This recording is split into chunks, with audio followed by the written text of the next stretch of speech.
मखसूस नशिस्तों पर election commission का लाहे अमल क्या होगा? Chief election commissioner Sikandar Sultan Raja की जेर सदारत इजलास जारी। इजलास में इलेक्शन कमीशन हुक्काम की सुप्रीम कोर्ट फैसले पर ब्रीफिंग।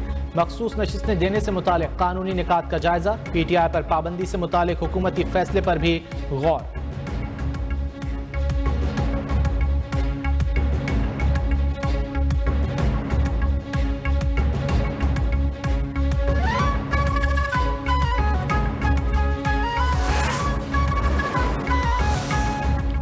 तहरीक इंसाफ का एडहॉक जजेस की तैनाती सुप्रीम जुडिशल काउंसिल में चैलेंज करने का ऐलान। चेयरमैन PTI बैरिस्टर गौहर कहते हैं एडहॉक जजेस का मकसद सुप्रीम कोर्ट के फैसले पर असरअंदाज होना है। PTI पर पाबंदी के हुकूमती फैसले का भरपूर जवाब देंगे। सेनेटर शिबली फराज ने कहा जब से सुप्रीम कोर्ट का फैसला आया हुकूमत बौखलाहट का शिकार है।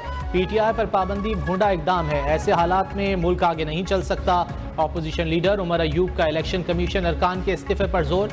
कहा अगर इस्तीफा ना दिया तो आर्टिकल 6 लगेगा। सरबरा सुन्नी इत्तेहाद काउंसिल हामिद रजा ने नए इंतखाबात का मुतालबा कर दिया।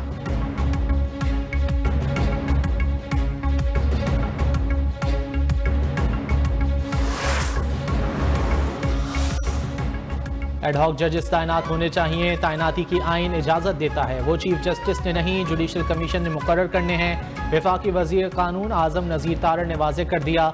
कहा गुज़िश्ता साल PTI पर पाबंदी न लगाने का फैसला सियासी माहौल बरकरार रखने के लिए किया था। बानी PTI पर आर्टिकल 6 का जायज़ केस बनता है।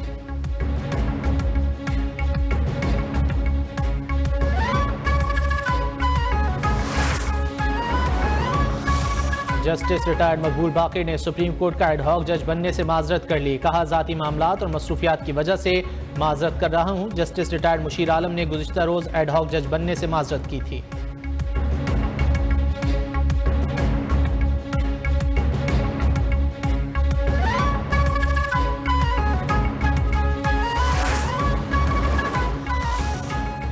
किसी भी पार्टी पर पाबंदी के लिए डिक्लेरेशन दिया जा सकता है। वज़ीर आज़म के मुशीर राना सनाउल्लाह ने दो टोक कह दिया।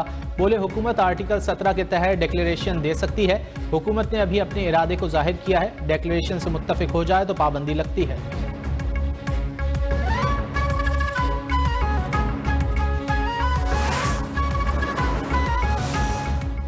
तो शहाना नए रेफरेंस में गिरफ्तारी चैलेंज। बानी PTI और बुशरा बीबी का इस्लामाबाद हाई कोर्ट से रुजू। अदालती अहकामात के बगैर गिरफ्तार न करने की इस्तदा। कहा इदारों को बानी PTI बुशरा बीबी को गिरफ्तार करने से रोका जाए। आइंदा गिरफ्तारी अदालती अहकामात से मशरूत की जाए। अडियाला जेल में बानी PTI बुशरा बीबी से तो शहाना नए केस की तफ्तीश भी जारी। नैब टीम डिप्टी डायरेक्टर मोहसिन हारून की सरबराही में अडियाला जेल में मौजूद।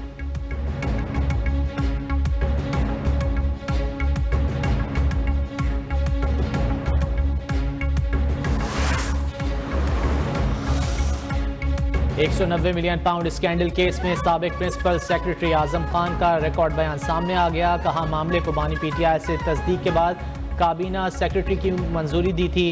काबीना सेक्रेटरी से बात हुई, वो दफ्तर में मौजूद थे। मामले पर मैंने काबीना में शिरकत नहीं की थी। शहजाद अकबर ने बानी PTI के नोट को काबीना में पेश करने का कहा था।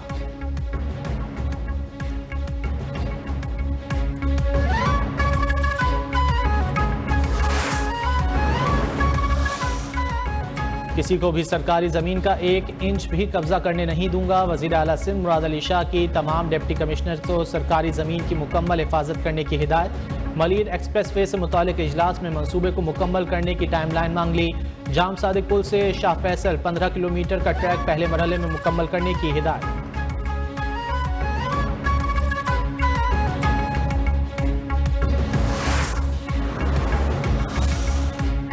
दुनिया की सबसे बड़ी बस साज कंपनी का कराची में इंट्रासिटी EV बसेस प्लांट लगाने का फैसला। यूटोंग मशरक़ वस्ता के CEO और दीगर हुक्काम की सिंध के सीनियर वजीर शर्जील मेमन से मुलाकात।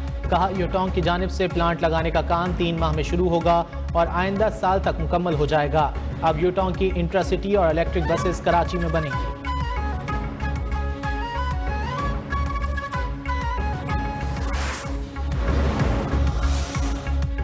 और वफाकी वज़ीर मनसूबाबंदी अहसन इकबाल ने कहा है कि हुकूमत माशी मसाइल के पायदार हल की तरफ गामजन है।